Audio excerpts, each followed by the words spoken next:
పొలం పనులను వదిలేసి ఉదయం నుంచి ఎరువుల కోసం పడిగాపులు కాస్తున్నామని, కాంగ్రెస్ ప్రభుత్వం రైతులను కూడా ఎరువులకు ఇవ్వటం లేదంటూ, తమ గోడును ఎవరు పట్టించుకోవడం లేదంటూ రైతులు ఆవేదన వ్యక్తం చేస్తున్నారు. సిద్దిపేట జిల్లా గజ్వేల్ పట్టణంలో రైతులు యూరియా కోసం రోడ్డుపై బైఠాయించి ధర్నా నిర్వహించారు.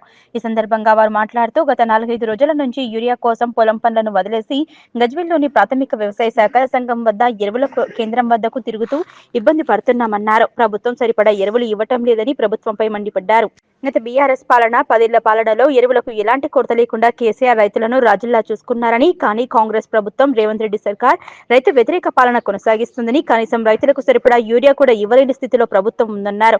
వెంటనే ప్రభుత్వం రైతులకు సరిపడా ఎరువులు ఇవ్వాలని డిమాండ్ చేశారు. పోలీసులు జోక్యం చేసుకుని రైతులు నచ్చజెప్పడంతో రైతులు ధర్నా విరమించారు. 17 తారీఖు నాడు బంద్ 17 తారీఖు నాడు ఆదివారం అని బంద్ పెట్టి సోమవారం నాడు ఒకనాడు ఇచ్చిర్రు.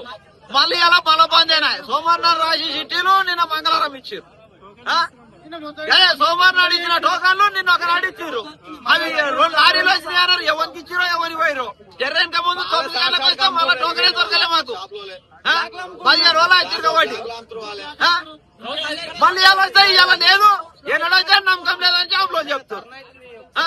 గవర్నమెంట్ ఏడు పోయిండు, ఎవడేడు పోయిండు. అప్పుడు తిరిగినా లాంజ కొడుకులు ఎటు పోయారు, ముడ కొడుకులు ఎటు పోయారు. ఎందుకు మేము మమ్మల్ని ఇంత తిప్పల పెట్టుడు? 15 రోజులు 2 సంవత్సరం దొరకకపోయి తిరగబడి వారం 10 రోజులు నా ఇంటికాడ బర్రె దుడ్డే దాని పొద్దుగాలేసి ఇంటికాడ ఉంటే అంత గలిచేస్తా బాయికాడ కట్టేయాలి, చూసుకోవాలి, రావాలి. నేను వచ్చే వరకల్లా 9 అవుతుంది. 9 వచ్చే వరకల్లా ఇక్కడ అయిపోతున్నాయి టోకన్లు అయిపోయినాయి అంటారు. లారీ వచ్చింది, లారీ మీద రాసినట్టు ఏం చేయాలి చెప్పు? అది ఎవరికి ఇస్తున్నారు, ఏం చేస్తున్నారు? మసాలా తెడిపోతుంది. 15 కొలలే షార్టేజ్ ఇయ్యడం ఎందుకు వచ్చింది ఇంతగానో? ఏదో ఒక వారం రోజులు షార్టేజ్ అయిందంటే దానికి ఒక పద్ధతి ఉంటుంది. ఒక వారం రోజులు అందలేదు రాలేదు అంటే దానికి ఒక పద్ధతి ఉంటుంది. ఊళ్ళో పడి షాపులు ఉన్నాయి, ఊర్రాల షాపులకు రావు. గజ్వేల్ మండలికి ఎన్ని ఊళ్ళు? ఒక మండలకు 30-35 ఊళ్ళు. 30-35 ఊళ్ళకి 10 మంది ఊరు 10 మంది వచ్చినా ఇక్కడ వచ్చాడు మంది అయినా అలాగే దొరకకనే పాయ్.